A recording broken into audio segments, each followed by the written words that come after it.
Whether or not you are a fan, you probably know that this was the Star Wars theme. The first film in the Star Wars trilogy was created by George Lucas in 1977, which was followed by a prequel trilogy 22 years later in 1999.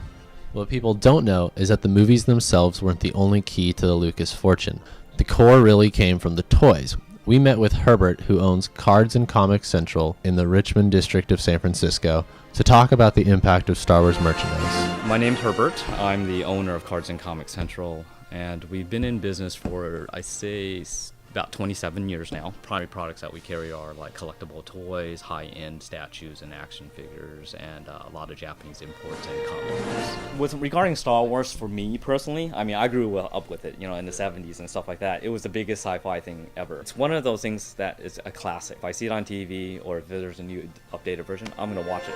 The toys from the 70s turned out to be such a great investment for all the collectors that when the prequels were released in 1999, the collectors went crazy, buying every bit of Star Wars merchandise they could get their hands on. When was it? Early 90s? 99, when this episode series came out. It was a free-for-all. When you went to Toys R Us, people were walking out literally with cases and shopping carts full of just Star Wars figures, taking the gamble that it would be like the old 1970 Star Wars action figures, which are worth hundreds to thousands in packages. So a lot of collectors thought it would be worth that. Hey, I hit pay dirt here. Couple thousand for it, it's going to be worth 20 or 30,000 in 10 years. What happened with that one was that the production runs were massive. The stores were stocked to the gills. I mean, the funny thing is that a lot of people didn't know is that George Lucas had his hand on the collectibles market. Basically, what he did was he signed a $1 billion contract with Hasbro to just manufacture their products. That $1 billion financed all 3 movies alone. He was so involved in action figures that he was actually in the Toys R Us stores telling them where to put toys. You would see George Lucas in there doing that, going up and down the aisle saying, hey, this is how you want it, this is what we're gonna do. But then at the beginning I thought it was ludicrous for a big time producer to do that, and then all of a sudden show up at a toy store telling people how to put toys. But then I understood why. He had a huge financial stake in it, that he knew that he was gonna make all the money back on just licensing product. In 2012, Lucas sold his multi-billion-dollar company to Disney, and led by new director J.J. Abrams, Star Wars Episode 7: The Force Awakens will be released December 18th this year. Well, what's happening right now is that Lucas is out of that, but now Disney has taken control. There's this huge interest in Star Wars toys all of a sudden, because now you got the older generation, which is the 30 to 40-year-old collectors, and then you also have the younger generation.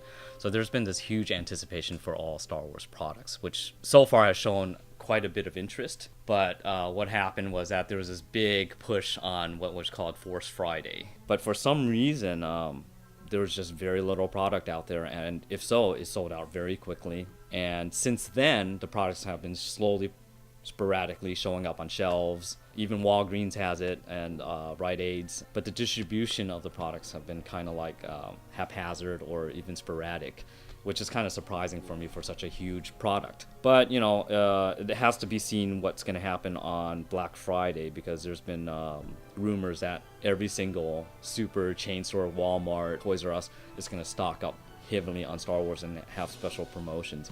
We'll see what happens. I mean, and a lot of our collectors that come in our store, Target, are anticipating that day on Black Friday. But that being said, as a retailer, I have a difficult time getting product. How Hasbro distributes toys to like the small collectible stores is that it's really we're last on the list. Herbert was right. On Black Friday, the shelves were filled, and the retail toy sales are expected to bring in at least $1 billion this year. How big of a success will the movie be? Only time can tell. Herbert believes that the toys have a bright future. Parents are starting to go back to the basics of toys. Everybody knows that kids always wanted, during the last few years, video games or anything that's high-tech, iPads or whatever.